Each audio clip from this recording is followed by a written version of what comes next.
Oh, caught out again there. I just trying to get on I was enjoying the tune. Hey, yeah, enjoying the tune.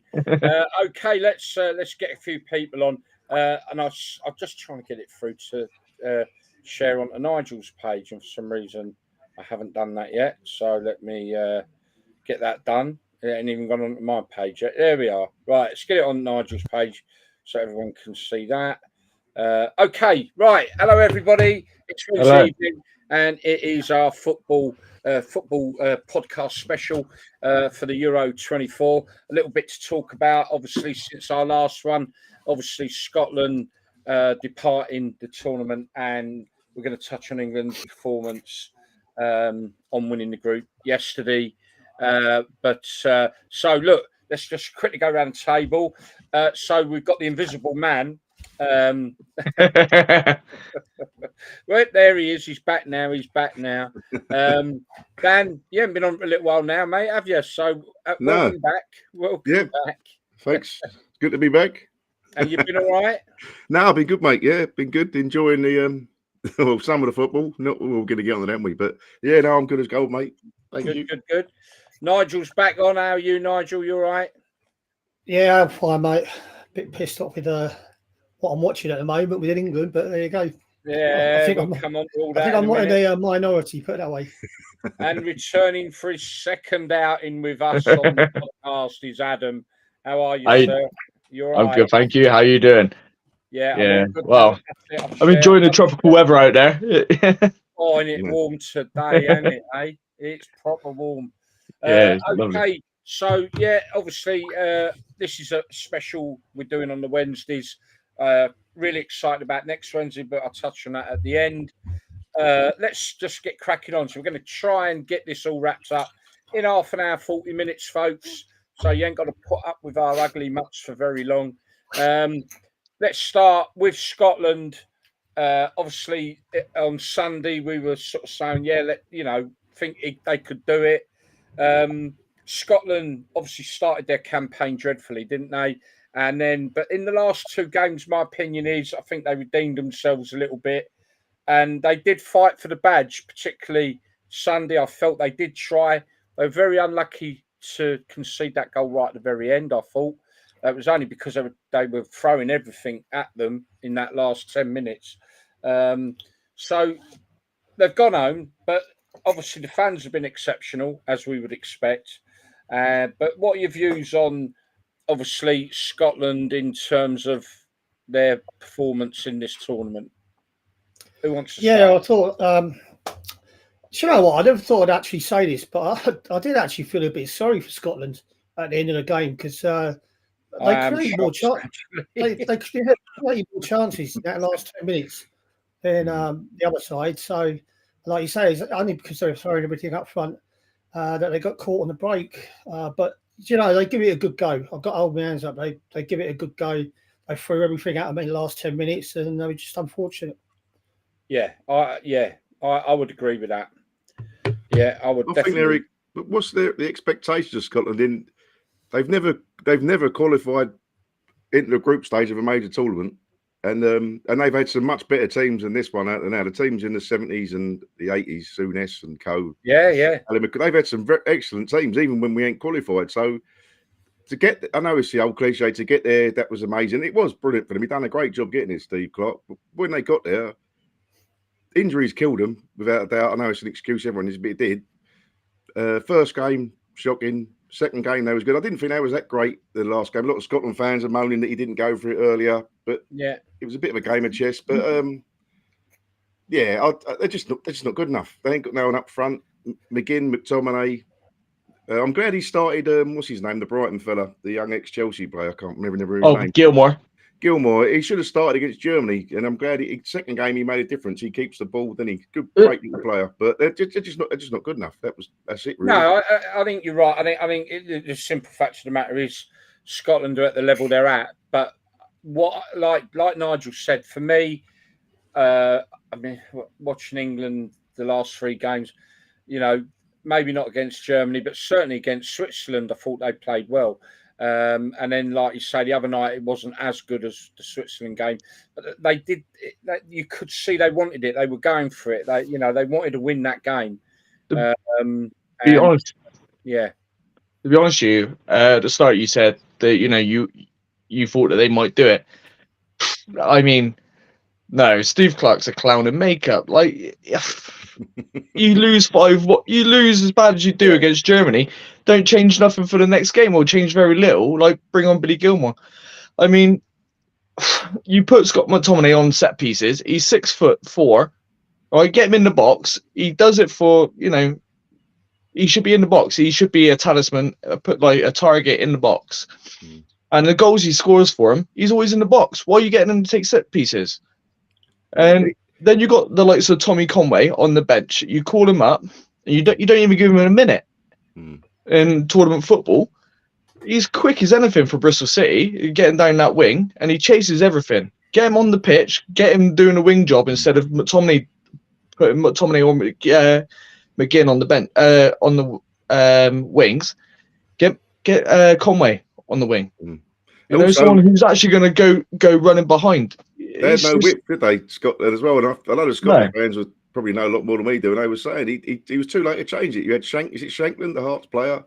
He came on and he looked more dangerous than Che Adams. I'm not a massive lover of Che Adams, but he was on his own. But he done a lot more. He was a different type of forward, didn't he? And I just think he left it too late. But the thing is, there's nothing wrong with Che Adams when he's got players around him. Like you've seen Southampton this season, right? He's good when he's got players around him in general. You know, he can play the ball to, play off of. But if you put him up there on his own, he hasn't got the ability to fight 3 men. He's isolated, isn't he? Yeah, he's not got the ability for that.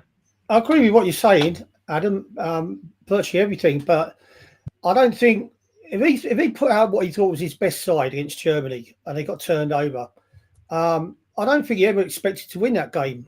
You know, so why would he change his best 11 for the next match, which he probably thought was winnable? You know, so that I could understand him if they've lost the second game, he's got to make changes. Bit like Southgate had to. I thought against Switzerland, I thought they played well.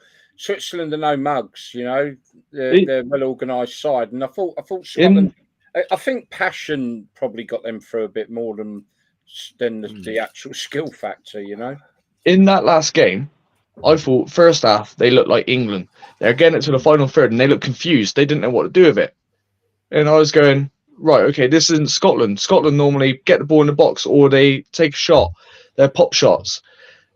But they look confused. They're passing it backwards. I was going, no, that's not Scotland. And then the second half they come out and they tried playing Sam Allardyce football, long ball, route 1. Is like, why not put the ball in the box after you've done all that passing football? Because they were totally dominating that game, and then the only reason why they ended up conceding was because, like you said earlier, they're throwing everything at it, but they were overcommitting. They should have controlled the game. They could have won it themselves, but Hungary are a good side, and they set up with the banks of 4 or 4 and a 5, and they defended really well. They just sat there and let Scotland didn't have the skill to get through them, and in the end, it was basketball, wasn't it? They both had to get a win. Scotland. I mean, it was a penalty, wasn't it? We ain't spoke about the penalty yet. He did take his calf out, didn't he? Yeah. The fact he didn't go to VAR was the penalty. Was mind blowing. It didn't go to VAR. At the time, I thought, it could be looked like a bit 50-50, but you saw his knee went in his calf and took him down. Then he grabbed his shirt. The Hungarian defender had his shirt grabbed, but that was after the incident. But just to sort of wrap it up, you know, because they're out of the tournament now. But do you think though they sort of maybe won back a little bit of credibility for their fans or with their fans after that dreadful start against Germany? Do you think they sort of? I know they're not good enough. We know that. And I think they want Clark out. They're just boring football, but that's probably a knee-jerk reaction after it. You could have world-class managers. So, all right, David Moyes would be a good fit. Obviously, I want to wrap up the Scotland one now. So by doing that, I'm just going to say round the table, just very quick thoughts. overall, what did you feel Scotland's performance in this tournament? I don't mean the ins and outs. Poor, adequate, or expected at their level? Expected. Dan, yeah? Expected it. Yeah. Yeah, expected at what you, Didn't expected. expect much more. Yeah. I think they were going there more in hope of getting to the latter stages, weren't they? So they probably got as far as they did. Right. So what I'm going to quickly do now is say hello to everyone who's jumping on. Remember, folks, you can message us. Please share. Please like. Please subscribe. Do everything for us. Come on. And so we've got Nick Paul. Hello, mate. How are you? Stuart Higgins on. Hello, Stuart. Darren Ashley, obviously not with us tonight. He's working late. Just saying there. Never a better chance for Scotland to qualify. Well, there you go. You can read it for yourselves. And they've still gone home. Right, okay, so we know both the games in that thing have ended in draws. So Belgium, Ukraine. I've had a message saying Ukraine are getting Belgium getting slaughtered by their fans and that at the moment. So it's not just us English. I think the French have given their boys an hard time and all. So who's boring England playing next? Do we know yet? It's Holland or Slovakia, I believe someone just said. Yeah, it's one of those who depend on today's results, isn't it? Yeah. So we probably do know, but we don't know. So because Slovakia drew, didn't they? Yeah. So somewhere, all right, I'm going to keep an eye on it because that'd be quite interesting just to prelude that a little bit, prelude. Whoever it is, we should out of them two, we should beat them, but. I ain't going to put that up, Stuart, but I do agree with you. You boys, everyone can see, I suppose. But anyway, what we got here? Evening, gents. Ben Cliff on. How you, Ben? You're right. England are playing either Slovakia or Holland. I've got a feeling that we do know. Stuart's saying, expected. That's obviously from Scotland. And Nick is clapping. He's waving at you. Yeah, he's waving. Hey! Oh, because I said hello, Nick. Hello, Nick again. Right, okay. So, like I say, folks, you can drop a comment. We're keeping it short tonight, though. So let's move on to England. Whilst we will try and find out who 100% we're playing on Sunday. We will absolutely do a show immediately after the game, as we do on a Sunday, but obviously we'll do it after the England game. Whether that's got extra time penalties, whatever it ends up doing, we will come on after the England game. So wake everybody up. Okay, England, we're through. We won the group. Why are we not happy? Now, 2 goals. Before we start, there are a lot of fans who will not agree with what we say. They're saying, he's got a plan and this is his master plan and whatever, release the Kraken later on down the road, whatever. And look, none of us are disputing we've won the group. I want to make that very, very clear. None of us are disputing England have won the group and everything else. Why is so many people unhappy? I'm going to give my view and then you guys, I'm going to leave the floor to you. My view, and I think I've said this already, the problem is a lot of the fans are unhappy. Not because of the fact we won the group, we should be happy. Yeah, of course we should be happy. Is it about expectation? Well, it is a little bit, I think, especially this time, because the players he's got are formidable. They are world beaters. There's no two ways about it. So, there is going to be a degree of expectation. Do I have the expectation I've had years ago? No, not at all. I ain't had expectation for England for the last 10 years, to be honest. However, what we are seeing, and I'm going to hand over to you guys to put your 2 pence in. What we are seeing is a replication of the last 3 tournaments from England. No England side starts well. We're not saying that they've started well, because a lot of England sides slow start, play poorly. What we are seeing is a system that has been played by Mr. Southgate for the last 6 years in these tournaments.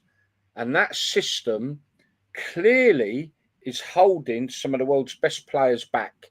And that's what we're seeing, and that's why we're worried. Now, people are saying, "Oh yeah, but once we get through and we plan the bigger boy, we're going to get better. We're going to get better." Why would we think that? Because what we're seeing is what we've seen all the way. As soon as we hit a good team, are we going to just see a replication? Because at the moment, what we're watching is the same system that we've seen for 6 years, and it isn't a system that is good for the type of player he has in the squad. So I'm going to hand over now. That's my view, guys. It's who wants to go first? Go on in. Oh, I'll let you open up. Like, I just think it's I've got too much to say and I forgot everything now. But I think he's. well, There weren't a lot to say about the game. That's what yeah. it was. All right. It's just the system isn't working. That's clear. It's the fact that we've come into this tournament. I think we've out of 10 games, the last 10 games, we've only won 2. We haven't won in 10. We've come in poor form. So it's been building up, the anger against Southgate. And for me, it's been building up since 6, whatever it was, years ago. I know we don't beat the top teams. You said, Gail, about going through and some people say we play against the top teams. I think we beat 4 out of 20 of the top teams ranked higher. So it's not going to happen. And it's just so frustrating that he's not really utilising the players to their best. And the balance is the biggest problem for me. The fact he tried the Trent experiment, didn't work. He tried the Gallagher experiment, it didn't work. He took him off at half time. He brought Manu on, got a little bit better, but why can't he see what everyone else is seeing? I just don't understand it. The left is a big problem. We spoke about this before with Trippier, and then you've got to start Foden on the left, or even Saka left wing. He's a left-footed player. He's left-footed, but he's better at Arsenal cutting the right, they reckon.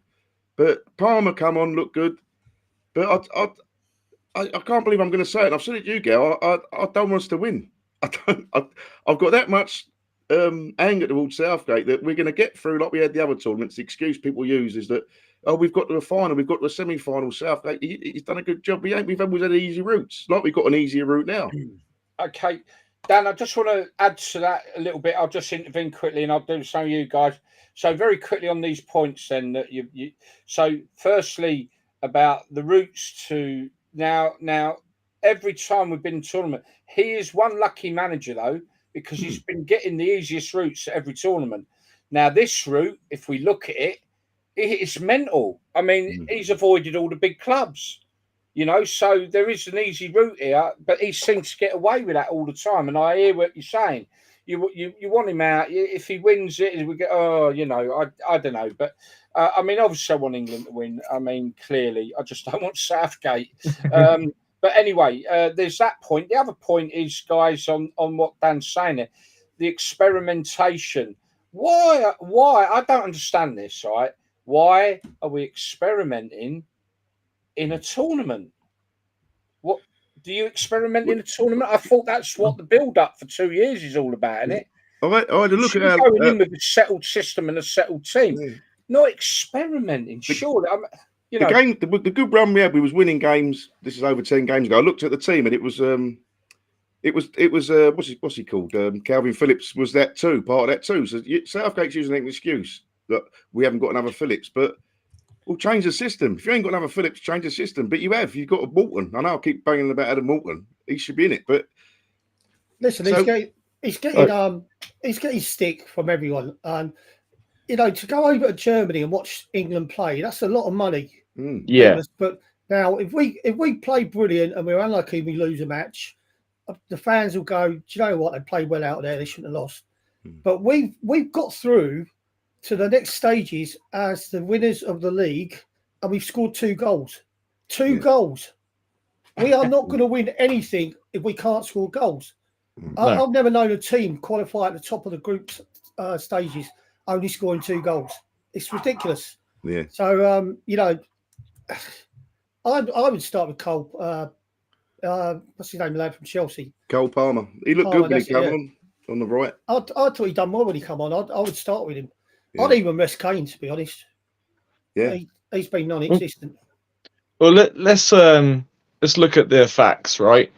So we take their front 3 that they currently got, right, which is Kane. Well, the 3 players that everyone's been picking on: Kane, Bellingham, and Foden, right? Kane plays in a team, right, that has fast wingers that really stretch defenses because the ball's coming over the top, played between the lines. Right, that allows Kane then to have that space and enter the box late because the balls are going over the top. Kane enters the box late. Right, he's deadly. Then Bellingham plays in a team with fast wingers. Again, with Vinicius, Rodrigo going over the top, through the lines every time, which then allows him to play that number 10 role, coming into the box late, right? The system we play with Foden doesn't suit those two players. So we can't expect them to be shining stars because it doesn't suit either of those two players. Foden, for me, is probably the best creative player we've got, but he's playing out on the wing, on the left wing, with a right-footed left-back behind him. Right, so the left back's not going to be overlapping him, which then, if you watch Man City, the left back overlaps, it creates Foden so much space to cut inside because the guy's got to go with the left back, and so then we're not having a left back that overlaps. I personally feel like we need to go to a back five, right, with wing backs. Saka needs to go back onto that left hand side, so we have a left-footed defensive player, but also one that's going to bomb down that wing. Right, because I've said this, I put my team lineup in the group chat before, and I've gone Stones, Gahey, and Walker as the centre backs. We can have Trent. We can afford to have Trent on the right then. Yeah. You know, because Walker's covering that behind. Then you can use his creative ability to get the ball in the box. Then you got the light and up and down. You don't have to worry about his defensive lack of ability defensively. Then you got Saka, who's started his career as a left back. Yeah. Well, you're not utilising these players in the best way you can for England. Rice, unfortunately for me, is not doing it this tournament.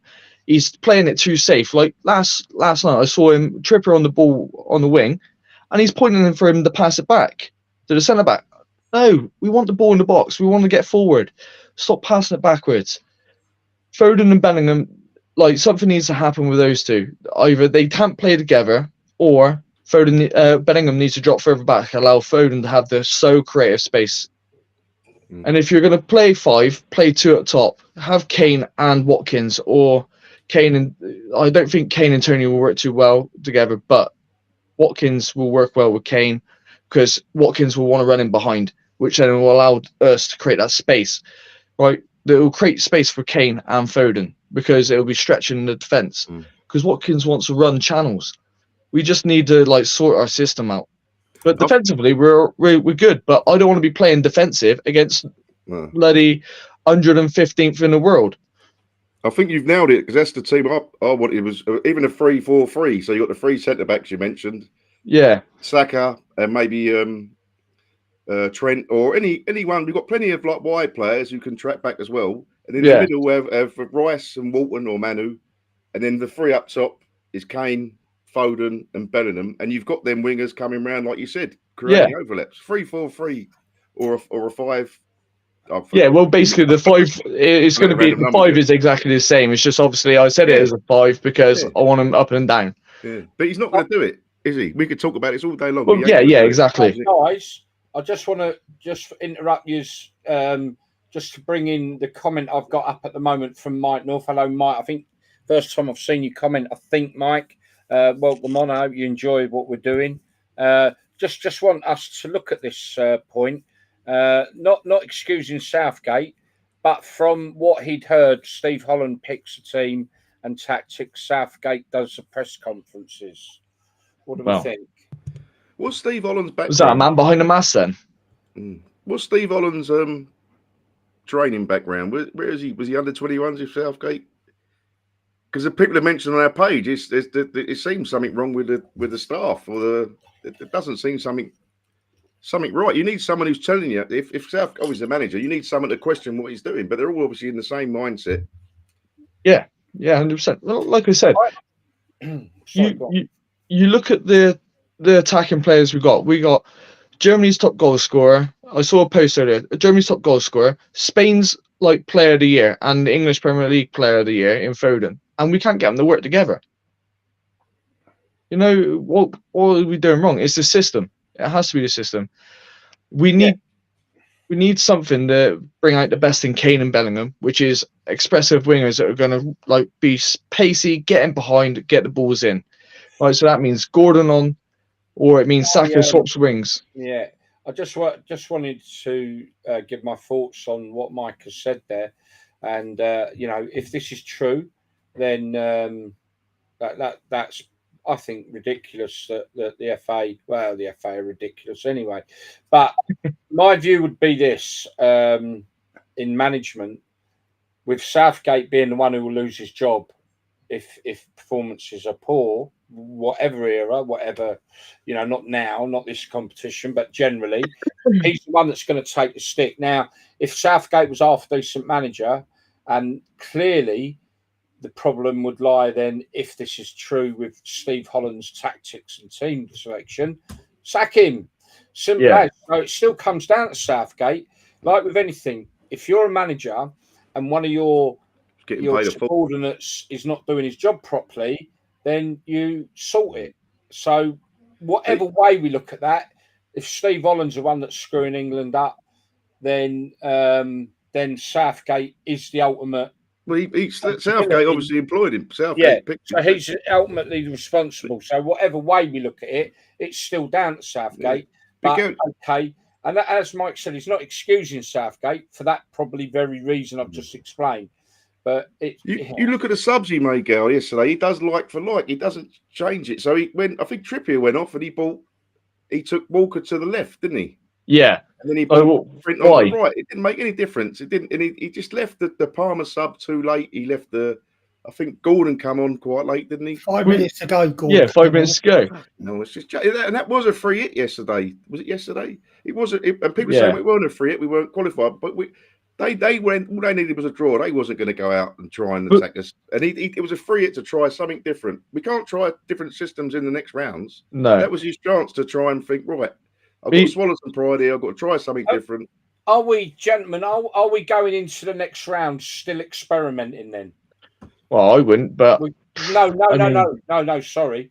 Are we, as we look at what we see now, with each of his experiments not working, does that mean that we are still going to go into the knockout stages and yet still the experiments haven't worked? That means he's going to be experimenting in the knockout stages then, does it? Yeah, but in a way, he can't go on. He can't keep playing that same side. So for me, he's got to make changes for the next game. So that is going to be, if you want to call it, an experiment. But he's been forced to it. He's been forced to experiment now because them players haven't done it for the last 3 games. Yeah. And if he don't make changes and we get another negative performance, the whole country's going to be down on him. Yeah. There was one good move in the game when it was disallowed offside. We broke through the lines. Really good bit of football, wasn't it? Crossed a great goal, but Palmer come on, didn't he? And done this. I think it was after that. He's got to start Palmer in the next game. He'll probably start with Rice and Manu, same system. Rice with Manu, Palmer for Saka. He's got to start Gordon, but that means dropping Foden or Ben. Foden's gone back home, isn't he, today? He's got a new he's gone back home. Yeah, he'll be back, but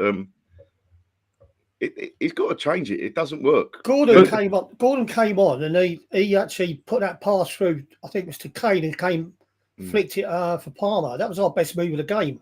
Yeah. And but that was started by Gordon. He looked sharp when he come on. It's only for 5 minutes, but you've got to start playing some of these other players. What's the point in bringing them into a squad if you're not going to play them?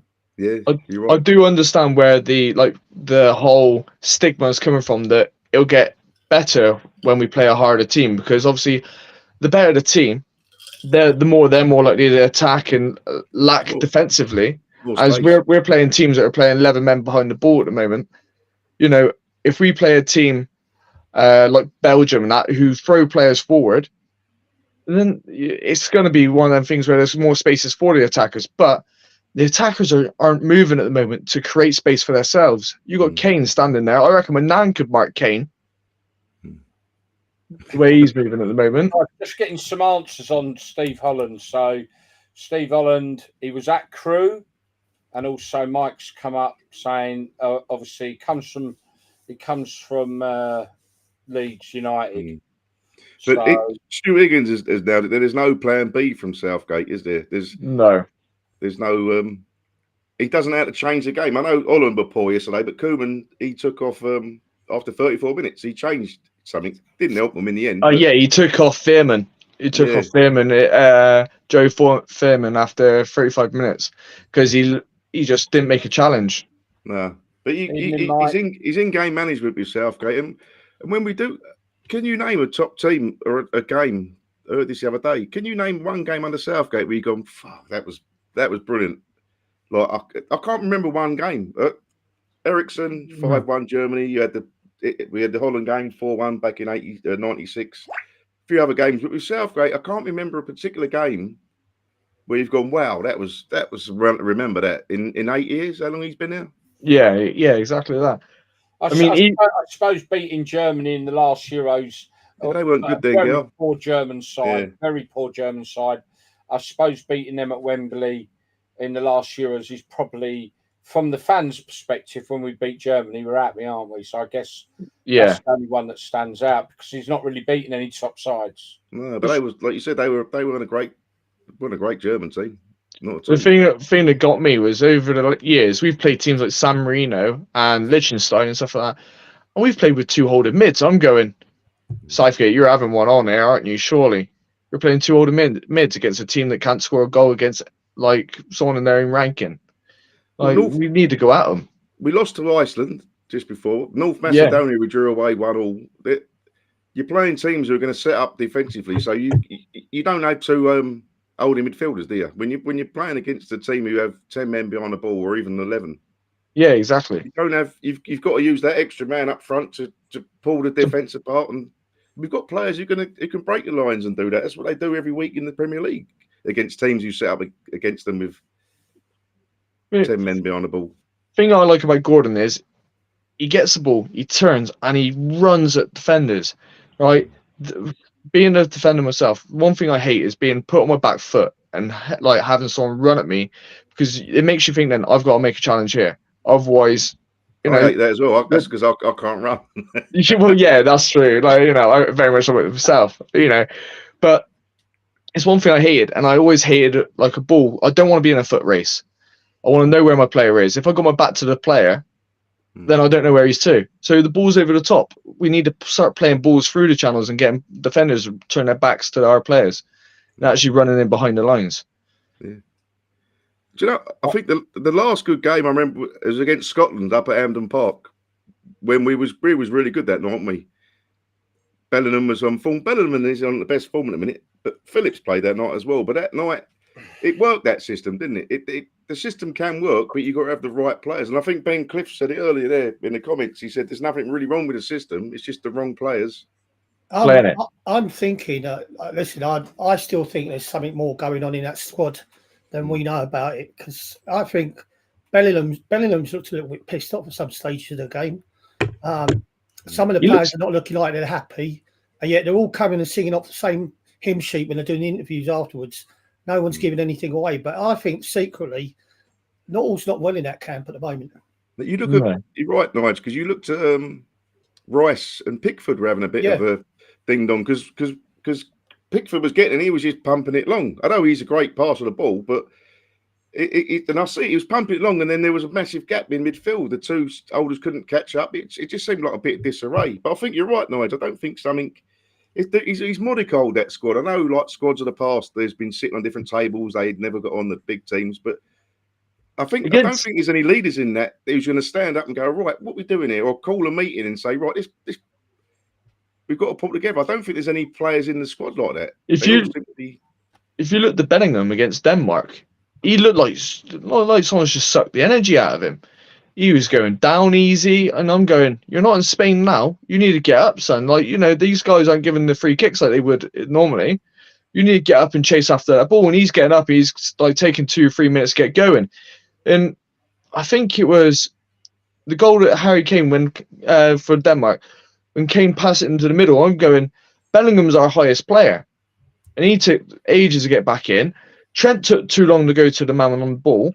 And you're thinking, where is the energy in this team?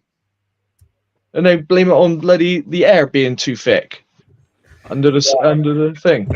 I'd like to just cover off some of the. I'm getting loads of interaction. I've been popping them up on the screen for you all to read.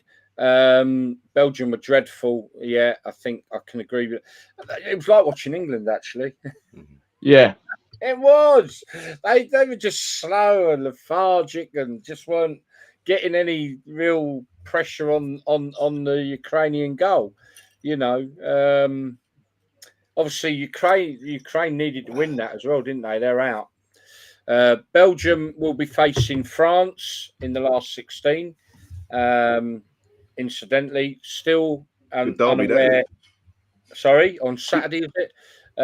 Still unaware of who we will be playing on Sunday at this stage. So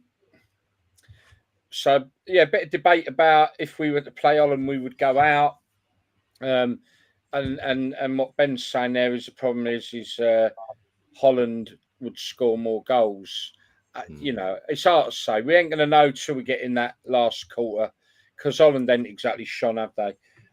It's Chuckle Brother football. To me, to you, to me, to you. That was Belgium as well. I mean, De Bruyne, I thought played well today. I don't know if you watched it. You know, you could see the quality in De Bruyne, but it was very similar to England. Really was. What we got here? Let's put it this way. So, what's wrong with me? Oh dear. We are all talking about who we don't want to play in the next round. People worried about France, Spain. I'm certainly not. I'd rather us play it. If you're going to win it in style and beat every bugger that's a supposed big team. That's my view. I wouldn't be scared of Germany at the moment. They can't defend.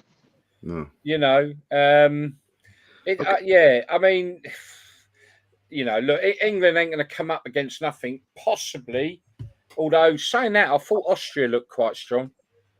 Yeah, England struggle. Nigel, you got any views on the sides that are on it? I mean, we haven't got. I think Turkey, Austria, Holland, Italy. I don't think it matters who we got. It's all about how we're going to play at the moment. If we don't change our play and get the team going and, you know, creating chances and stuff like that, it doesn't matter who you play. We'll still end up either getting a 0-0 or we'll end up losing. You can't be happy qualifying for the last 16, only scoring 2 goals in 3 matches. How has that happened? I'm still amazed that. And one against. Yeah, there you go. So, one against, so you've only got an aggregate of 1 goal. Yeah, that's the main problem. It's got to get. It doesn't matter who they play now at the moment. The problem is a team. He's got to get them playing. Do you think? I mean, Luke Shaw, he's training with the squad now, and he wasn't going to be involved yesterday. Maybe he'll be involved in the next game or probably one after. And he will make a difference, but it's a massive gamble with someone who ain't played since last November, isn't it? I mean, hang on. What's that? It's not all well. It's Holland. Right, it'll come out. Okay, so I'm assuming we're being told it will be Holland on Sunday then. Nigel, if you had like a bad injury or in a season when you was playing, how long did it take you to get back up to full match fitness and match speed playing games? Or have you been out for a few months? The worst injury I had was hamstring. And basically I'd done it, and we had a cup match the next day, and Arthur Cox thought I might have just tweaked it. So they give me another fitness test, and it pinged again. So I ended up being out for about 6 weeks. But it did take me long. I mean, obviously the injury took quite a while to get better, but my match fitness was still there, and you know, we had a couple of behind closed door games I played in, and then I was thrown straight back in against Arsenal. Do you, in your opinion, do you think Luke Shaw could, if he could come back in and do perform to his levels, if he comes back against Holland, if it is them on Sunday? I think he could, but I think they're getting desperate now. That's why they need to get him back as fast as they can. But is that going to create another injury for him? He's got to think about it from his side of things. You know, I know England's England, but you know, you got a career at Man United as well. Yeah. So They're believe me, they will be keeping a check on his progress because they won't want an injured player coming back from the Euros. No. Yeah, absolutely. Look, again, fantastic tonight, people. You're keeping me busy. So much interaction. Fantastic. I'm loving it. Just quickly on that one, if it's Holland, we'll try and get confirmation. Mike said Holland, so that's what it's going to turn out to be. That's going to be Sunday. RFU got rid of Eddie Jones because he coached the natural ability out of the team. I think what he's saying is Southgate is coaching the natural ability out of he ain't wrong, is he? Right, quickly, a couple more. One for you, Callie. What top play, I guess he means player, would listen to an average ex-player? Southgate was a player, as a player was average. And as a manager, he didn't really do much, did he? He wasn't exactly an inspiring manager at Middlesbrough, was he? He took him down. Well, can we just pick up on that and say, where was Jose Mourinho's career? Yeah. As a player, I thought Southgate was a very good player. But as a manager, I would put the question is, would Nigel have respect for a manager whose managerial career hasn't been that great? Yeah, put it that way. Yeah. It's difficult for me to say that because I was brought up in a different era where you respected your managers, whoever they were. But in this day and age, where players are getting paid extortionate amounts of money, they're getting more money than the managers now, which never used to happen when I played. If you've got someone who's done everything and a manager's having a go at him about something, and he's probably thinking in his head, what do you know about it? You haven't played at that level. But Southgate has played for England, but at a managerial level, he's never been that high until he got the job by mistake. No. So I think I don't think the players disrespect him, but inside your head, I mean, like I said, it looked like Bellingham's head was somewhere else at times in that match, and at times I'm thinking, is he thinking, well, if he let me go and do what I want to do, like I play for Madrid, if he took the reins off me and let me play my normal role, maybe I'll be playing better. And he might have been getting frustrated having to play that way. And then we can see it as fans. I can see it on the TV. They must think it, Nigel, the players. They must. We're all human beings, isn't it? You must be feeling, look, please just let us. They're all not going to come out and say it, are they? They're professionals. They're not going to be.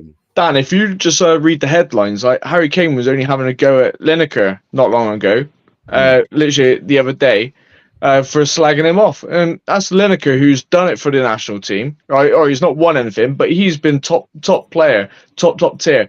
And he's like, he had to go at the pundits for what they said because they hadn't won anything. That's coming from a player who's won nothing in his career. Yeah. Other than bloody golden boots, So he obviously feels it in his head. He's obviously thinking in his head like, "Oh, what's he going to teach me?" I'm really sorry, cut you there. I really do want to try and get. I've got so many here, and I sort of want to wrap the show up. Can we? Sorry, just I'm going to nip through these quickly now. So we're going to have to just do it short and sweet. Who is your team so far playing great football? No outstanding side for me to make the final. Anyone outstanding for any of you? Quickly. Spain. I still think Germany did it. I think Germany as well. Portugal, I didn't see him demolish Turkey. I think it was demolition. What's the word I'm looking for? If it wasn't a demolition of Turkey when Portugal beat them 3-0, I didn't see the game. But Portugal looked very good and a deep squad. I think,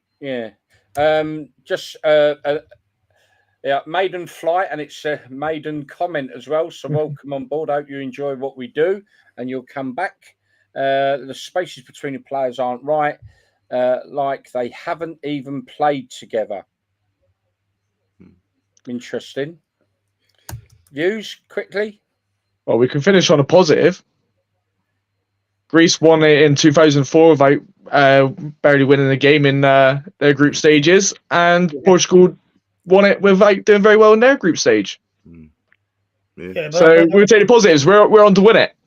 We're just going to go for the penalties in every game. Coming home. Right, I'm gonna bear with me. Like I say, I'd like to just quickly at least get these up. Dutch will turn it on if case by England. Okay, I think what Stuart's saying, the Dutch will play up, but like England do it, they probably be a good game. You know, fairly even sides, really, aren't they? Yeah. Look into it, lads. I'm guessing, yeah, we're trying to find out, Mike, now if it is Holland or not. England are going to win. That's from Ben. They are starting to get some positivity through. Mike chucked a £50 bet on Austria before the Euros kicked off. Well, Mike, you can give us some more tips. That would be great, because that is, they look good, and they're not got any world beaters there. They just play very organised and as a team. Is their manager German? It's the guy who was at Man United, like interim manager at Man United. Oh, is it right? Yeah, Ralph Flick, whatever his name is. Ricky Ralph, they call him. Yeah. Ralph Ragnick. Ralph Ragnick, that's it. Ragnick, yeah. Oh, right, okay. So let's say Stuart did say Portugal are my dark horses. You did indeed, sir. Yes, you did. Ben's coming up with Argentina won the World Cup without playing great as well. There we go. See, he's jumping on my wagon. He is, but are not playing well. Argentina would still beat England probably, but anyway. Yeah, but listen. I know they're saying these teams won it without playing well, but our issue here is we ain't scoring goals. We can win a game 2-0 and not have played well in that game. Yeah, still win 2-0. Yeah, we are not creating chances and we're not scoring goals. That's 100%. I agree with you. You know, Nigel, I'm listening to all these things in the day on the radio and everything else, and you have played at the top of this game of football. You've played up there at the very top level. You've put the England jersey on as well, and I think you just nailed it. I think you really have. I think none of us are really picking up on that. It's saying, "Oh, they're not playing well, not doing this, not doing that." The key is they're not scoring goals. You're absolutely right, and that, you know, Belgium have been scoring goals even though half have been disallowed.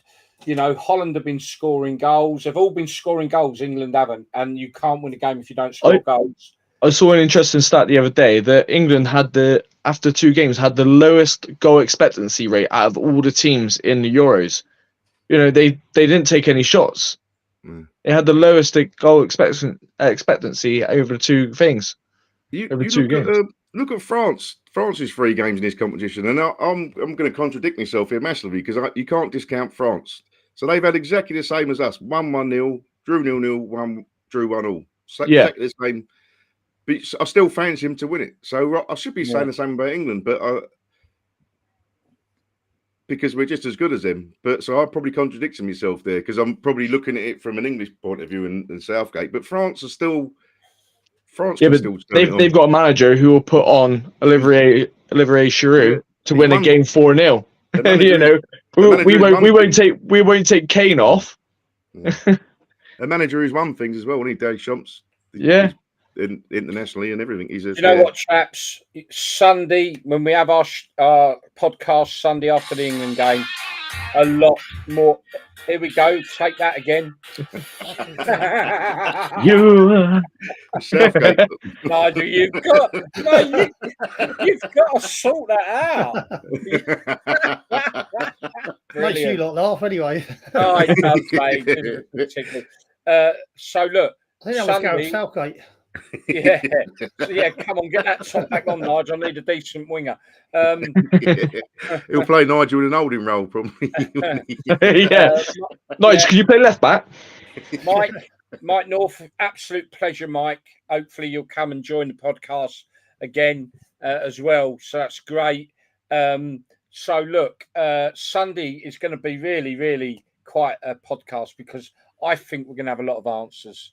On whether win or lose, we are going to have answers. Or have much better idea where we do sit with England.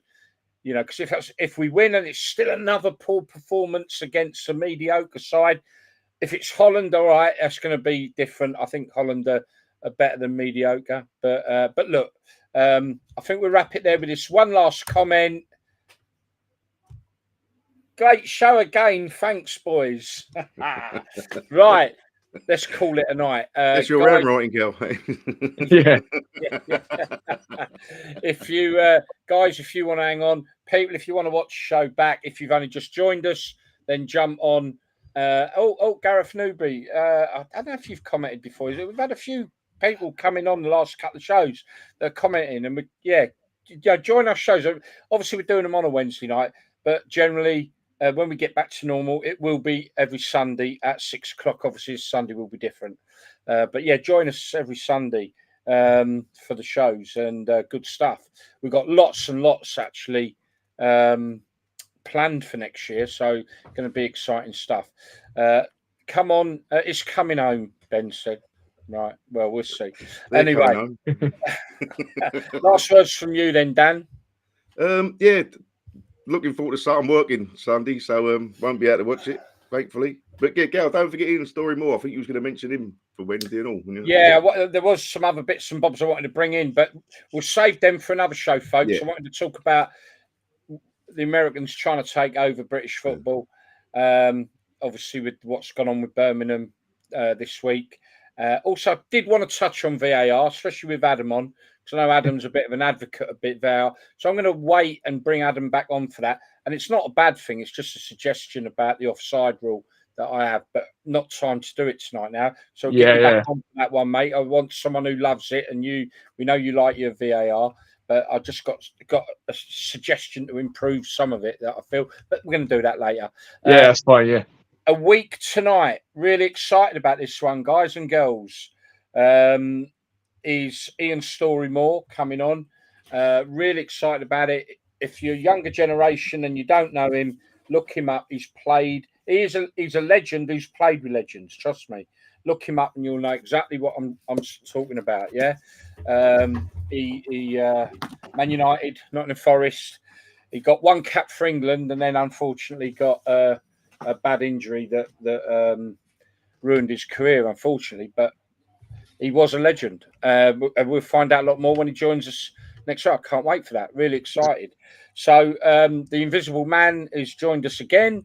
But that's it, folks. Last words from you, Ben, Adam. Well, I think Nigel's gone to speak to take that, Annie. Yeah. It's gone, but no, like it's been. Last words.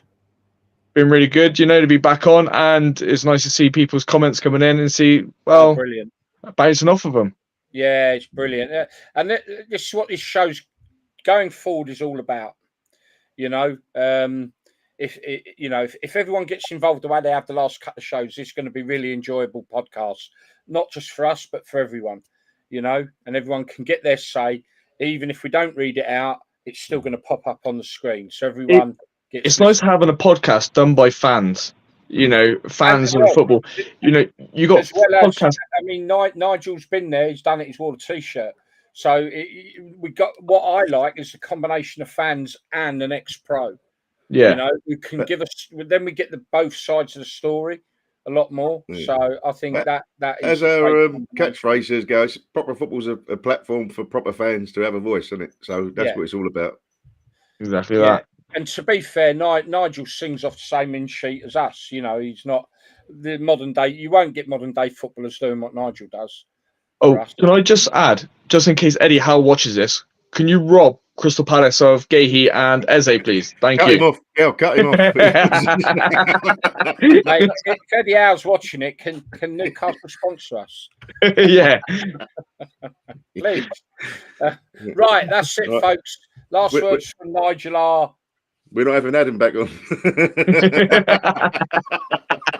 And last words from me, as always, have a really great week. Be safe. Good luck, England, for Sunday. Whoever we are playing, please join us after the game, and we can all either praise, rant, cry together. All right. We'll see you all Sunday. Bye for now.